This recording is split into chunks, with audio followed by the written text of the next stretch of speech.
रही है। चौपारण में भीषण सड़क हादसा हो गया है। दो ट्रक की जोरदार टक्कर हुई। ट्रक चालक घंटों केबिन के अंदर फंसा रहा। चौपारण थाना प्रभारी अनुपम प्रकाश और स्थानीय ग्रामीणों ने काफी कड़ी मशक्कत करने के बाद गंभीर रूप से घायल ट्रक चालक को बाहर निकाला गया। अस्पताल में भर्ती कराया गया है। गंभीर रूप से घायल चालक की अभी तक पहचान नहीं हो पाई है। एक्सक्लूसिव तस्वीरें हम आपको दिखा रहे हैं। चौपारण में ये भीषण सड़क हादसा हुआ है। हजारीबाग की ये तस्वीरें हैं, आप देख पा रहे होंगे। दो ट्रक की कैसे जोरदार टक्कर हो गई है। ट्रक चालक घंटों केबिन के अंदर फंसा रहा और किसी तरह कड़ी मशक्कत के बाद उसे वहां से निकाला गया है। ये तस्वीरें हम आपको दिखा रहे हैं चौपारण में हुए भीषण सड़क हादसे की।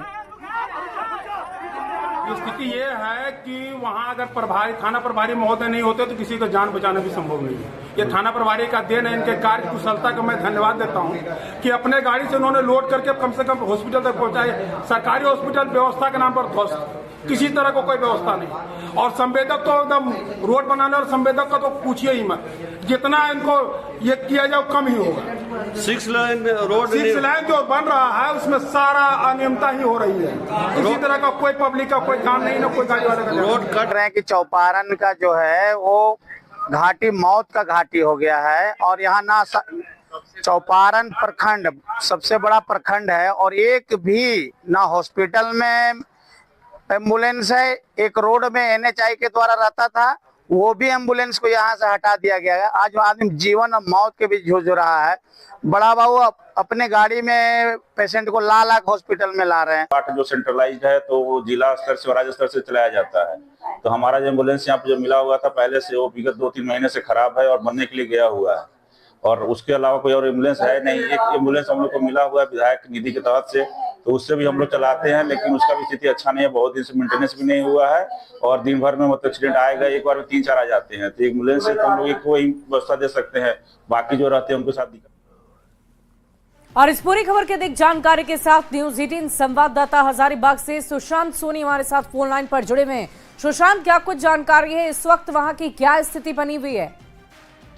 देखिए, बता दें कि जिस तरीके से यहाँ चौपारण थाना क्षेत्र का जोकर दनुआ घाटी के पास जो सड़क दुर्घटना हुई है, दो बड़ी वाहन आपस में टकराने के बाद जो है एक ट्रक चालक घंटों फंस जाता है। स्थानीय लोग और स्थानीय पुलिस के सहयोग से उसे बाहर निकाला जाता है। अभी की स्थिति उस जगह की बात करें तो सामान्य, लेकिन स्थानीय लोगों के बीच आक्रोश इसलिए भी देखा जा रहा है क्योंकि वहां पर जो है सड़क निर्माण कराया जा रहा है, 6 लाइन बनाया जा रहा है। कई वर्षों से जो निर्माण कार्य काफी धीमी गति से चल रही है।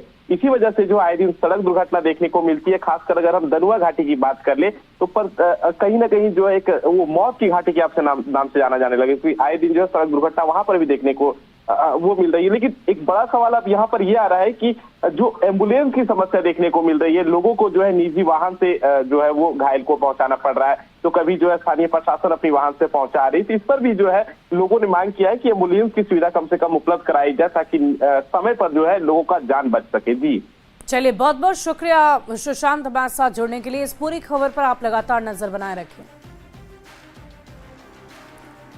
और नोएडा में लग्जरी कार से हुए एक्सीडेंट के मामले से जुड़ी आपको बड़ी खबर बता रहे हैं। झारखंड के साहिबगंज का रहने वाला है घायल मजदूर। आरोपी के नाम पर नहीं हुई FIR। FIR में आरोपी दीपक का नाम नहीं, नाम पता होने के बाद भी FIR में अज्ञात लिखा। घायल व्यक्ति के बेटे ने FIR दर्ज करा दी है। राजस्थान का रहने वाला आरोपी बताया जा रहा है। इस वक्त की बड़ी खबर आपको नोएडा से बता रहे हैं, जहां लैम्बोर्गिनी कार से हुए एक्सीडेंट के बाद इस पूरे मामले को लेकर लगातार जांच पड़ताल की जा रही है। आरोपी के नाम पर FIR दर्ज नहीं हुई है। फिलहाल इस मामले की सघनता से जांच हो रही है। आरोपी दीपक का नाम FIR में दर्ज नहीं है।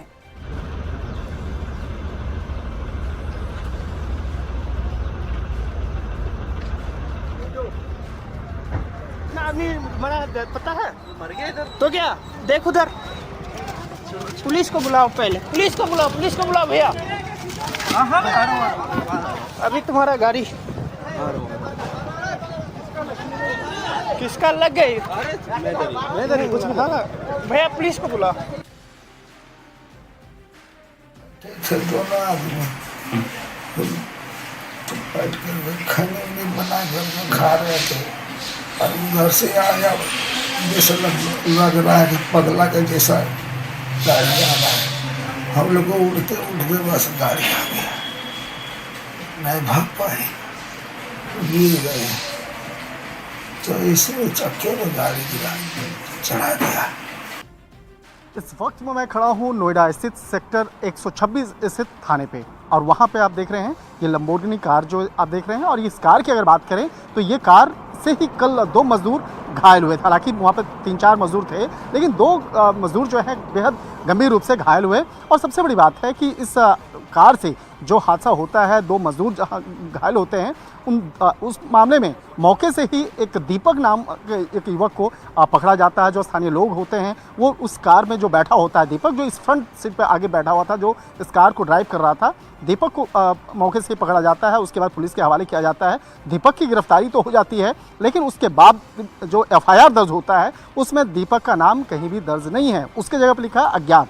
और कहीं भी देखा जाए कि जिस तरह से अगर आरोपी का नाम की अगर बात करें तो ये अपने आप में एक बहुत बड़ा सवाल है। हालांकि दीपक की गिरफ्तारी हो गई है, जो मूल रूप से राजस्थान का रहने वाला है, और दीपक जो है वो मूल रूप से जो पुरानी और नई कार जो है उसके खरीदने और बेचने का काम करता है। लेकिन इस कार की अगर बात करें, कार जिस वक्त में ये चल रही थी उस वक्त में काफ़ी तेज़ रफ्तार में थी, और देखा जा सकता है कार के दूसरे साइड में देखा जा सकता है कि किस तरह से बेहद तेज़ रफ्तार होने की वजह से कार के किस तरह से परखच्चे उड़ गए। हालांकि यहाँ पर इस कार की अगर बात करें तो तकरीबन 3 करोड़ रुपये की कार का ये कीमत ये बताया जा रहा है। लेकिन जिस तरह से हादसा हुआ, हादसे के बाद जिस तरह से 2 मजदूर घायल हुए हैं, जिसका पास का ही अस्पताल में उसका इलाज किया जा रहा है, और दोनों जो मजदूर हैं वो झारखंड के रहने वाले हैं। हालांकि इस मामले पर पुलिस के द्वारा FIR रजिस्टर्ड कर लिया गया है। इस मामले की तफ्तीश का दायरा आगे बढ़ाया जा रहा है। वीडियो जर्नलिस्ट चंदन सिंह के साथ शंकर आनंद, न्यूज़ 18 इंडिया, दिल्ली। और इस वक्त की बड़ी खबर, सरायकेला खरसावा में पति ने की पत्नी और बेटी की हत्या। तलवार से पत्नी और 5 साल की बच्ची पर किया हमला, दोनों की मौके पर मौत हो गई है। सूचना मिलते ही पुलिस मौके पर पहुंची, आरोपी पति को किया गिरफ्तार। जानकारी के मुताबिक शराब को लेकर पति और पत्नी में विवाद हुआ था, और फिलहाल पुलिस ने मामला दर्ज कर आगे की कार्रवाई शुरू कर दी है। कपाली थाना के TOP के रड़गांव की यह घटना बताई जा रही है।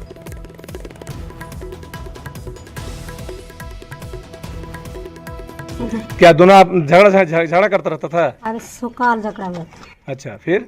हाँ पता नहीं, अभी वहाँ पर जाएगा। तो आपको क्या मालूम चला सुबह में?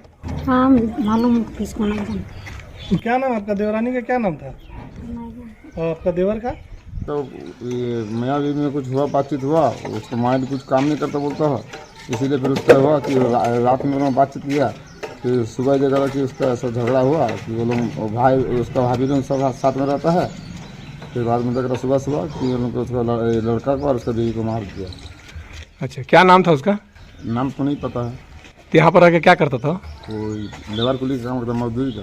दोनों वाइफ हस्बैंड दोनों? हाँ। कितना परिवार रहता था यहाँ पे? उसका भाई है, उसका भाभी है। एक ही रूम में रहता था सर? नहीं, अलग अलग रूम में। और इधर पाकुड़ से बड़ी खबर आ रही है। 1 जनवरी को हुई मारपीट के मामले में अब तक पीड़ित महिला को इंसाफ नहीं मिल पाया है, जिसे लेकर अब महिला अपने परिवार के साथ झारखंड पुलिस मुख्यालय पहुंच गई है और इंसाफ की गुहार लगा रही है। DGP ने भी जांच कर कार्रवाई के निर्देश दिए हैं। पीड़ित महिला का आरोप है कि पाकुड़ पुलिस मुख्यालय के निर्देश को भी अनसुना कर रही है। दरअसल 1 जनवरी 2025 को गांव के ही कुछ दबंगों ने जमकर पिटाई कर दी। महिला के अनुसार दबंग एक युवक की पिटाई कर रहे थे। जब इसे इलाका होने टोका तो दबंग आक्रोशित होकर महिला की पिटाई कर दी। हिरणपुर थाने में प्राथमिकी दर्ज कराई गई तो कार्रवाई नहीं हुई, जिसे लेकर पीड़ित ने झारखंड पुलिस मुख्यालय में गुहार लगाई थी। करके गाली देने लगा सर, और हमको घर घुसा दिया उन लोग। राम पंडित लखन पंडित घर घुसा दिया। घर घुसाने के बाद हमको छिड़खानी किया पूरा शरीर में। छिड़खानी करने के बाद हमको तलवार से पाँव पैर पे काट दिया गया। उसके बाद करके छोड़ निकलाया घर से, फिर जांग पर मारा, पीठ पर मारा। मारने के बाद हम बेहोश हो गए। वहाँ से थाना लेके आवेदन देने के लिए आवेदन देने थाना लेके वहाँ पर पुलिस प्रशासन हम लोग के लिए कुछ नहीं किए। तो हम लोग इधर उधर बहुत दौड़े सर। उसके बाद हम लोग DGP के पास आए। DGP के पास आए तो हम लोग DGP भेजा SP के पास। जो है मारपीट किया गया था सर, आपका पाकुड़ थाना के, पाकुड़ जिला के अंतर्गत राम पंडित, लखन पंडित, पुलिस शाह, सुमन शाह, 7 व्यक्तियों ने मिलकर, जिसका हमने कोर्ट के द्वारा SC ST मारपीट का केस करवाए, और पाकुड़ SP और SDPO DN आजाद द्वारा कोई गिरफ्तारी नहीं किया जा रहा सर। हम लोग उनके पास जाते हैं तो हम लोग से भी जाति भेदभाव करके और हम लोग को डांट के वहाँ से भगा देते हैं। इसलिए न्याय के लिए हम लोग DGP सर के पास पहले भी आए थे और आज भी आए हैं। कोई सुनवाई नहीं हो रही। कोई सुनवाई नहीं हो रहा। और इधर रांची में सीरम टोली रैंप विवाद मामले में सियासी पारा हाई है। न्यूज 18 से खास बातचीत में नेता प्रतिपक्ष बाबूलाल मरांडी ने हेमंत सरकार पर जमकर हमला बोला और कहा कि समस्या को जानबूझकर पैदा किया जा रहा है और अब सरना स्थल के अस्तित्व को ही खत्म करने की कोशिश की जा रही है। ईद के बाजार पर बाबूलाल मरांडी ने कहा कि मेन रोड में बाजार की वजह से उनकी ही गाड़ी को डाइवर्ट कर दिया गया। विधानसभा में भी उन्होंने इस मुद्दे को उठाया था, लेकिन मुख्यमंत्री ने इन मांगों पर कोई संज्ञान ही नहीं लिया।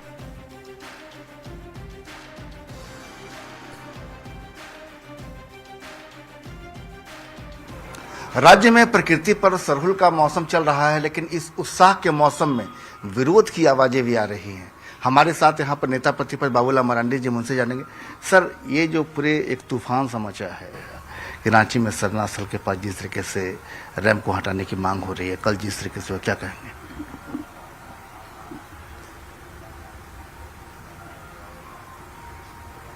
देखिए, तो सरकार ने जानबूझ करके ये समस्या को पैदा की है, क्योंकि सरकार को जो पता था कि यहाँ सरना स्थल है और सरना स्थल वालों से भी वो रोड के लिए जमीन मांगा ही था, तो उनको एक समझदारी तो था ही, तो फिर उसका डिजाइन को उसी प्रकार से बनाते, या तो उसको कोई देर पहले गिरा देते या फिर आगे ले जाते, ताकि लोग आराम से लोग घूम लेते, किसी को किसी प्रकार की कोई दिक्कतें नहीं होती। इससे इस बात की यह समझ में आता है कि भी सरकार कोई बहुत सेंसिटिव नहीं है और सरकार को कोई बहुत मतलब भी नहीं है समाज को कहाँ क्या प्रभाव पड़ता है उसका। और मैं कहूँगा कि एक प्रकार से जो सरना स्थल है वो जानबूझ करके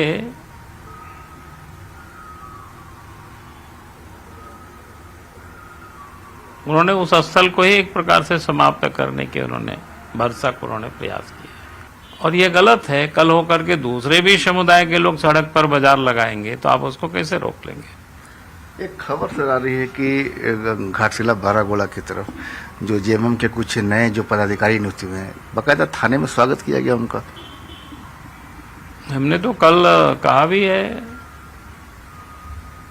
जब प्रखंड अध्यक्ष का स्वागत थाने में हो रहा है तो जिला अध्यक्ष का स्वागत एसपी को अभिनंदन करना चाहिए, जेएमएम के जिला अध्यक्षों का।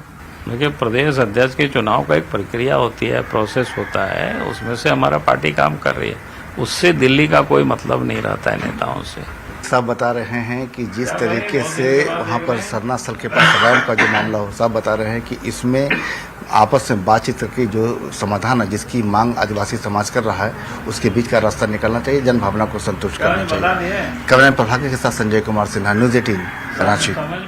और इसी बीच राजधानी रांची से बड़ी खबर का रुख करेंगे। सीरम टोली फ्लाईओवर विवाद गहरा गया है। सरना स्थल के दोनों गेट से रैंप हटाने की मांग की जा रही है। 5 अप्रैल को होगी आदिवासी समाज की बड़ी बैठक। कल पुलिस और आदिवासी में झड़प हुई थी। सरना स्थल को बचाने में जुटे आदिवासी संगठनों ने रैंप की ओर कूच किया, पुलिस की बैरिकेडिंग तोड़ी और फिर रैंप पर वार कर अपनी नाराजगी भी खुलेआम दिखाई है।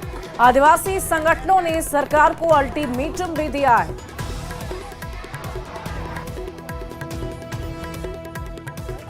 हमें बहुत तकलीफ है, हमारा धार्मिक स्थल को छीना जा रहा है, बर्बाद किया जा रहा है। आदिवासी का पहचान ही धार्मिक स्थल से होता है और कहीं ना कहीं इस राज्य का सरकार नहीं चतेगा तो हम लोग झारखंड तमाम ऐसा सड़क में लड़ने का भी काम करते। हम लोग का छोटा सा मांग है कि सरना स्थल के पास जो धार्मिक स्थल है उसके बगल में जो रेम है उसको हटा दिया जाए। पहले का जो डीपीआर था उस डीपीआर में केएफसी से आगे रेम उतारने का प्रपोजल था। इसमें अखबार के भी माध्यम से हम लोग के पास अखबार का भी कटिंग है। आनंद फानंद में इस राज्य का सरकार हो या कंपनी के द्वारा सरना स्थल और आदिवासी का स्थिति को मिटाने के लिए लगे हुए हैं लोग। और इधर हजारीबाग में रामनवमी जुलूस के दौरान अगर कोई भी असामाजिक तत्व अशांति फैलाएगा तो उसके खिलाफ कड़ी कार्रवाई की जाएगी। जिला प्रशासन हर एक बिंदुओं पर काम कर रही है। शहर से लेकर गांव तक जिस रास्ते से जुलूस गुजरेगी उन्हें उस सड़क की निगरानी ड्रोन से की जा रही है। सभी घर के छत की तलाशी ड्रोन से ली जा रही है और अगर किसी के छत पर ईंट पत्थर या कोई अन्य आपत्तिजनक सामान देखा जा रहा है तो उसे हिदायत भी दी जा रही है। जिला प्रशासन ने स्पष्ट कर दिया है कि प्रथम चरण में सभी घरों की तलाशी का काम पूरा हो चुका है। दूसरे चरण की तैयारी चल रही है। पहले चरण में जिसके घर में भी पत्थर या ईंट देखी गई उसे नोटिस दे दिया गया है। दूसरे चरण में पत्थर ईंट देखा जाएगा तो उस पर कानूनी कार्रवाई भी की जाएगी। हजारीबाग जिले में 15 ड्रोन कैमरे से छत की तलाशी का काम जारी है। प्रशासन का ये भी कहना है कि घर में भी कोई व्यक्ति अगर ईंट पत्थर जैसे आपत्तिजनक सामान जमा करके रखेंगे तो उन पर भी कार्रवाई होगी।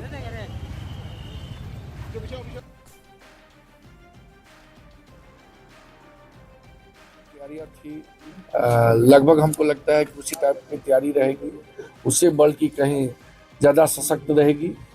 और मैं आप लोगों को विश्वास दिलाता हूं कि एकदम शांतिपूर्वक होगा और जो भी थोड़ा सा भी इधर उधर करने की कोशिश करेंगे, हुड़दुम करने की कोशिश करेंगे, उस पर मैं कार्रवाई करूंगा और सख्ती से निपटूंगा। इसीलिए आराम से पर्व है, हिंदू मुस्लिम सभी मिल के मनाएं। का भी ईद है, हिंदू का रामनवमी भी है। आज देश भर में धूमधाम से ईद मनाई जा रही है। रांची के अलग अलग ईदगाह में रोजेदारों की भीड़ उमड़ पड़ी है। रांची के बाईपास स्थित ईदगाह में करीब 1 किलोमीटर तक सड़क पर बैठकर रोजेदारों ने नमाज अदा किया। और अधिक जानकारी दे रहे हैं न्यूज़ 18 संवाददाता गौरव झा।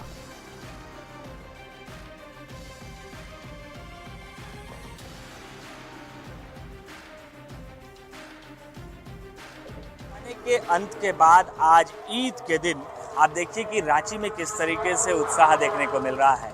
ये तस्वीरें रांची के बाईपास के इलाके से हैं और ईदगाह में आज जो है वो तमाम जो नमाजी हैं वो नमाज अदा करने के लिए आए हैं। कहा जाता है कि आज का नमाज इस वजह से भी महत्वपूर्ण हो जाता है क्योंकि 1 महीने के रमज़ान के बाद तमाम जो रोज़ादार हैं वो ईदगाह आते हैं और नमाज अदा कर कर अल्लाह को शुक्रिया अदा करते हैं कि उन्हें शक्ति दी है कि वो 1 महीने तक जो रोज़ा का दिन था उसे उन्होंने बेहतर तरीके से निकाला है।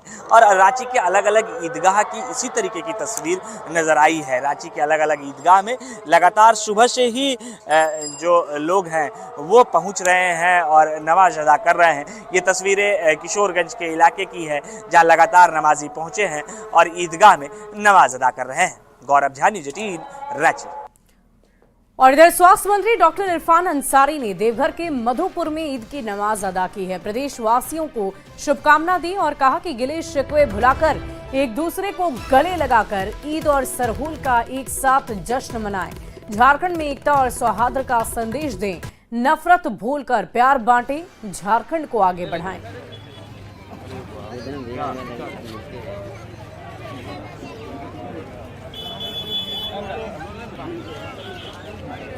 और इधर रामगढ़ में भी ईद उल फितर की नमाज मस्जिद और ईदगाहों में शांतिपूर्वक पढ़ी गई। इस दौरान सुरक्षा के कड़े इंतजाम थे।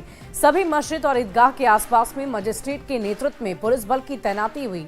लोगों ने आपसी भाईचारे, सौहार्द और देश की तरक्की, अमन चैन के लिए दुआएं मांगी। एक दूसरे को गला लगाकर और सेवई खिलाकर ईद की मुबारकबाद दी है। हमारे बहुत बड़ा जो पवित्र पाक महीना है, आज ईद उल फितर का दिन है। आज हम ही लोग, आज सारे पूरा हिंदुस्तान में, पूरा वर्ल्ड में आज ईद की खुशियाँ मनाई जा रही है। और ये दुआ करते हैं पाक परवरदिगार से कि हम तमाम जो मनाते रहें और प्रत्येक कोई भी त्यौहार हो हमारे हिंदुस्तान में खुशी खुशी से अपने भाईचारगी का एक पहचान दे और परिचय देते हुए अपना पर्व को मनाते रहें। जी, आज तो हम लोग ईद उल फितर की नमाज़ पढ़ ली है और नमाज़ पढ़ने के बाद खुतबा हुई। खुतबा के बाद हम लोगों ने दुआ मांगी है कि पूरे हिंदुस्तान में अमन और चैन और शांति बने रहे। बस यही दुआ हम लोग की है। पर लोगों ने जो है इज्तिमाई नमाज़ पढ़ी और हमारे मुल्क के लिए जो है बेहतरी के लिए दुआएं मांगी और अपने घर में भी जो है लोगों से मिलेंगे इस मौके पर और आपस में जो है सौहार्द वातावरण में लोगों के साथ माहौल को बना के। और इधर झारखंड की उपराजधानी दुमका में भी सौहार्दपूर्ण माहौल में ईद मनाई गई है। सामूहिक नमाज अदा करने के लिए सुबह से ही समाज के लोग ईदगाह और मस्जिदों में जुटने लगे। दुमका के जामा मस्जिद, डंगाल पाड़ा, दर्जी मोहल्ला, जरुआ डीह, दुधानी ईदगाह, कुमारपाड़ा मस्जिद, राखा बानी दुधानी नूरी पाड़ा स्थित मस्जिद में लोगों ने ईद की नमाज अदा की है और इसके बाद एक दूसरे से गले मिलकर ईद की मुबारकबाद दी। साथ ही देश दुनिया में अमन शांति भाईचारा बना रहे इसकी दुआ और कामना की है। छोटे बच्चों को ईदी भी भेंट की गई।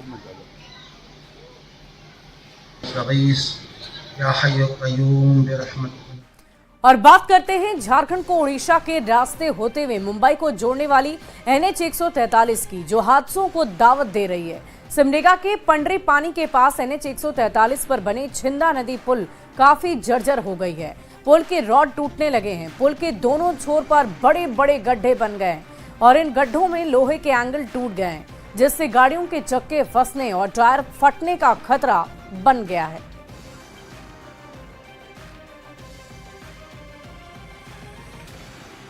पुल के सामने गड्ढा हो गया है, इस कारण से सभी ट्रक, बस, टेम्पो, ऑटो सभी को परेशानी होती है। क्या नाम हुआ? बहुत दिक्कत हो रहा है। बहुत दिक्कत हो रहा है सर। चलने के लिए कोई अगर एक्सीडेंट भी होगा तो हमें कोई जिम्मेवारी नहीं होगा। सरकार को बनता है कि देखिए रोड बनाते हैं, घर बनाते हैं, लेकिन देखिए रोड अपना देखिए ये रास्ते पे ऐसा हाल है, रोड वाले रोड कैसा चलेगा गाड़ी वाला? मार्केट को माल रहता है, टाइमिंग डिलीवर रहता है, क्या करने का है? फिर आगे व्यापारी वो चिल्लाता है, पीछे सेट चिल्लाता है। इस तरह की सड़क से दिक्कत हो रही है, यही तो दिक्कत है पूरा। इससे ज़्यादा इसमें लापरवाही यहाँ हमारे स्थानीय विभाग की दिख रही है कि ये जो हमारा NH 143 जो मुख्य मार्ग है, यहाँ से झारखंड को उड़ीसा से जोड़ती है, मुंबई से जोड़ती है, इस तरह के रास्ते में अगर इस तरह के पुलिया बने और पुलिया में इस तरह के लोहा अगर निकलने शुरू हो जाए तो फिर आप समझ सकते हैं कि ये कितनी बड़ी अनियमितता हो रही है। और दूसरा सबसे बड़ी बात, यहाँ पर जितने बड़े गड्ढे हैं, अगर छोटे सेगमेंट के गाड़ियाँ आएंगी तो सीधे की सीधे यहीं धस जाएंगे इंजन के सहित। बड़े बड़े गाड़ियों का यहाँ पर इतना हालत ख़राब है कि यहाँ पर जो है कि दोनों तरफ से आवागमन सुचारू है, लेकिन एक तरफ से ही एक बड़े वाहन गुजरते हैं, फिर दूसरा इधर से लाइन लगा रहता है गुजरने के लिए। और इसी बीच चाईबासा से बड़ी खबर आ रही है। जरायकेला में जंगली हाथियों का आतंक जारी है। हाथी ने एक ग्रामीण को कुचलकर मार डाला है। ग्रामीणों में दहशत का माहौल है। सूचना मिलते ही वन विभाग की टीम मौके पर पहुंची। पीड़ित परिवार को 25,000 की सहायता राशि दी गई है। इस वक्त की बड़ी खबर चाईबासा से। जरायकेला में हाथियों का आतंक लगातार जारी और वन विभाग से लोगों ने सुरक्षा की गुहार लगाई है।